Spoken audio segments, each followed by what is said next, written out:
Elections in the homestretch. Communication strategies for closing. We are in the homestretch in election communications. I'm sure you agree with me that it has been a long election season, longer than most in Kenya's history. But we are in the homestretch now, with just about 10 days to go until Election D-Day on the 9th of August. Some final debates are still going on for various electoral positions. The candidates have entered a critical period where they have now to make their closing statements to the electorate. It's like closing a sale. Whether you are running for governor, senator, member of parliament, woman representative, MCA, or president, the agenda now is to get your voters to actually get out to vote on the 9th. The main game now is to get voters to go to the voting centers and vote on D-Day. Think of it like closing a sale and getting the final buy-in. IEBC is now preparing to move its operations to the Tarring Center at Bomas of Kenya, signaling the final campaign days.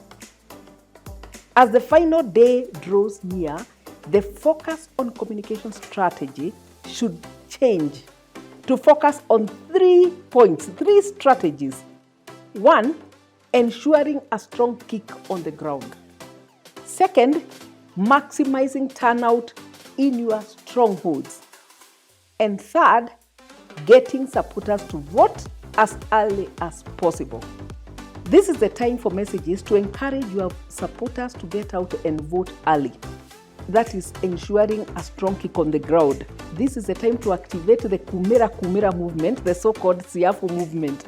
This is key in the strongholds so that you can optimize the number of people who will get committed to get out on D-Day.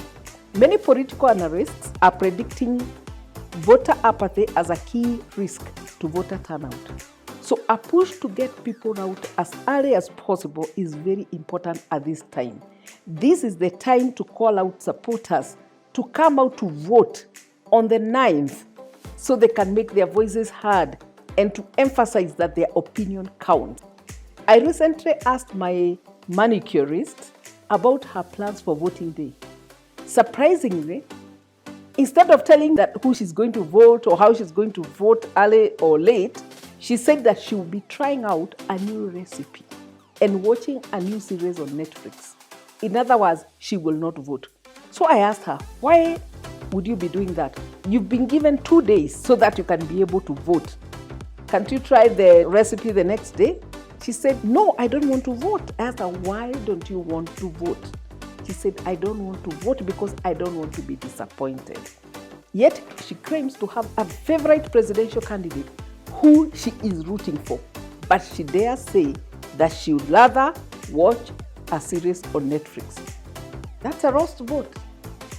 This is not the time to deliver new messages or to frame your opponent. It's not time for long speeches and unnecessary attacks.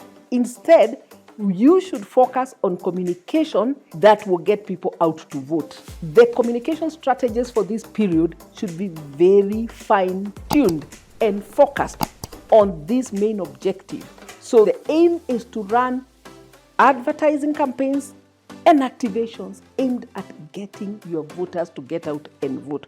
For the presidential candidates, the main agenda is getting the magic 50% plus 1 number needed to win and become the 5th president of the Republic of Kenya.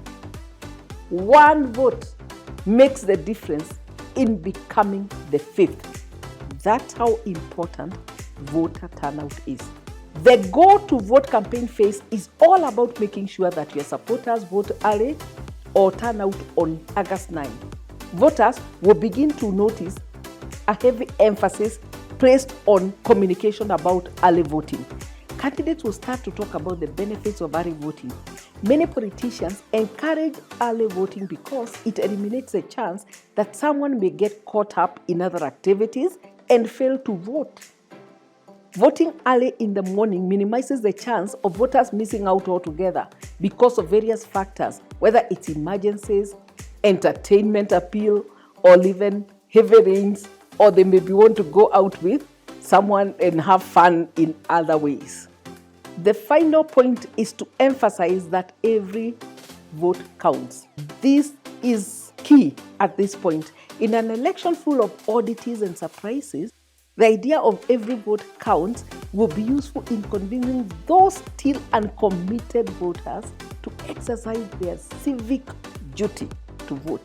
So you are not even appealing to them to vote for you so you can win, but you are telling them that it's their civic duty.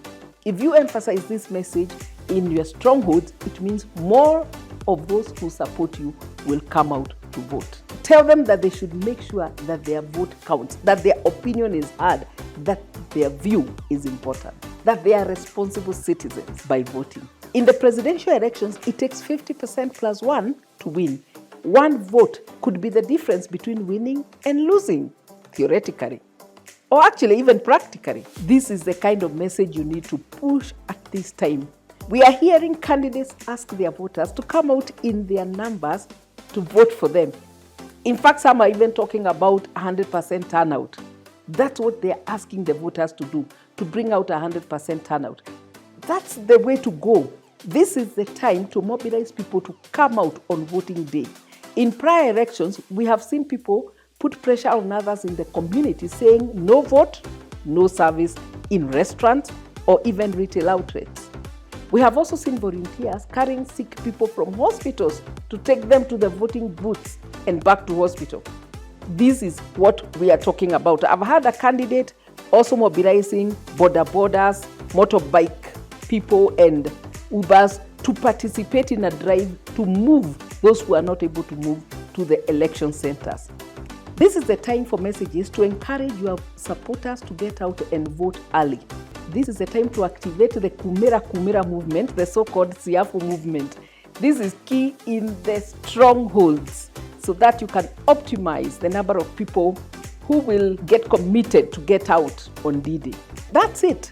The whole game now is about mobilizing and emphasizing for people to come out and vote. You have to ensure a strong ground kick, and you have to ensure that your strongholds are ready to come out. Thank you for staying with me. Do like this video and subscribe to my channel for more on communication strategy. All the best.